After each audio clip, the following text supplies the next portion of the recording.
ಜೊತೆಲಿ ಆಫರ್ ಹೆಂಗ್ ಬಂತು ನಿಮ್ಗೆ? ಓ ನಾನು ಮಹಾದೇವಿ ಮಾಡ್ತಾ ಇದ್ದೆ ಆ್ಯಕ್ಚುಲಿ. ಓಕೆ.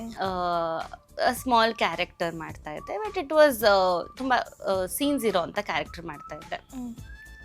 ನನ್ನ ಫ್ರೆಂಡ್ ನನ್ನ ಕಸಿನ್ ಮಧುಶ್ರೀ ಅಂತ ಜೋಡಿ ಹಕ್ಕಿನಲ್ಲಿ ಅನು ಕ್ಯಾರೆಕ್ಟರ್ ಮಾಡ್ತಾಯಿದ್ರು. ಅವರು ಆರೂರ್ ಜಗದೀಶ್ ಸರ್ ಪ್ರೊಡಕ್ಷನಲ್ಲೇ ವರ್ಕ್ ಮಾಡ್ತಾ ಇತ್ತು. So she called me, she was like, Shilpa ಅವರೇ ನಾನು ನಿಮ್ಮ ಫೋಟೋನ ಇವ್ರಿಗೆ ಕಳಿಸ್ತೀನಿ sir, I am already working in Zee, ನಾನು ಮಾಡೋಕ್ಕಾಗಲ್ಲ ಮಧು, ಬೇಡ ಕಳಿಸ್ಬೇಡಿ ಬಿಡಿ, ಇದು ಮಾಡ್ತಾ ಇದ್ದೀನಲ್ಲ ಬಿಟ್ಬಿಡಿ. ಶೀಸ್ ಲೈಕ್ ಇಲ್ಲ ನಾನು ಕಳಿಸ್ತೀನಿ ಅಂದ್ರಲ್ಲ, ಸರಿ ಕಳಿಸಿ ಅಂತ ಅಂದೆ. ಸೊ ಕಳಿಸಿದ್ದಾರೆ. Manager sir Prabhakar sir phone ಮಾಡಿದ್ರು. ಅವಾಗ ನಾನು ಉದಯ ಮ್ಯೂಸಿಕಲ್ ಆ್ಯಂಕರ್ ಆಗಿದ್ದೆ. ಈ ಥರ ಲುಕ್ ಟೆಸ್ಟ್ ಇದೆ, ಬರಬೇಕು ಅದು ಇದು. ಸರ್ ನಾನು ಆಲ್ರೆಡಿ ಮಹಾದೇವಿ ಮಾಡ್ತಿದ್ದೀನಿ ಸರ್, ನಾನು ಅವ್ರಿಗೆ ಹೇಳಿದೆ ಬರಲ್ಲ ಅಂತ ನಾನು ಫುಲ್ ಹೇಳ್ತಾ ಇದ್ದೀನಿ. Because I know it's gonna be a mess.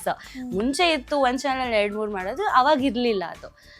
ಸರಿ ಆಯಿತು, ಒಂದ್ಸಲ ಬಂದ್ಬಿಟ್ಟು ಹೋಗಿ ಲುಕ್ ಟೆಸ್ಟ್ ಕೊಡೋದ್ರಲ್ಲಿ ಏನು ತಪ್ಪಿಲ್ಲ ಅಲ್ವಾ ಅಂತ ಅಂದರು.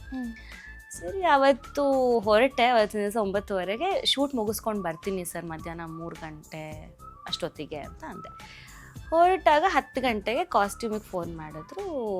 9:30ಗೆ ಕಾಲ್ ಮಾಡಿ ಇಟ್ಟ ನಂಗೆ ಆ್ಯಕ್ಸಿಡೆಂಟ್ ಆಗೋಯ್ತು. ಓಕೆ. ಮೇಜರಾಗಿ ಆ್ಯಕ್ಸಿಡೆಂಟ್ ಆಯಿತು. ಅವ್ರು ಫೋನ್ ಮಾಡಿದ 20 ನಿಮಿಷದಲ್ಲಿ. ಸೊ ನಾನು ಎಲ್ಲನೂ ಕ್ಯಾನ್ಸಲ್ ಮಾಡಬೇಕಾಗಿತ್ತು. ಸೊ ಕ್ಯಾನ್ಸಲ್ ಮಾಡಿದೆ. ಇವ್ರಿಗೆ ನಾನೇ ಫೋನ್ ಮಾಡಿದೆ, ನಾನು ಕಾನ್ಷಿಯಸ್ ಆಗಿದ್ದೆ.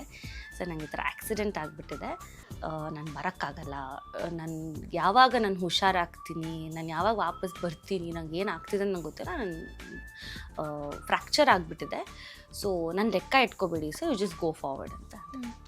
ಮತ್ತು ಹಾಸ್ಪಿಟ್ಲಿಗೆ ಬಂದೆ. I don't know anything. Operation ಆಯಿತು. ಆಪ್ರೇಷನಿಂದ ನೆಕ್ಸ್ಟ್ ಡೇ ಸ್ವಲ್ಪ ಮಂಪ್ರಲ್ಲಿದ್ದೀನಿ.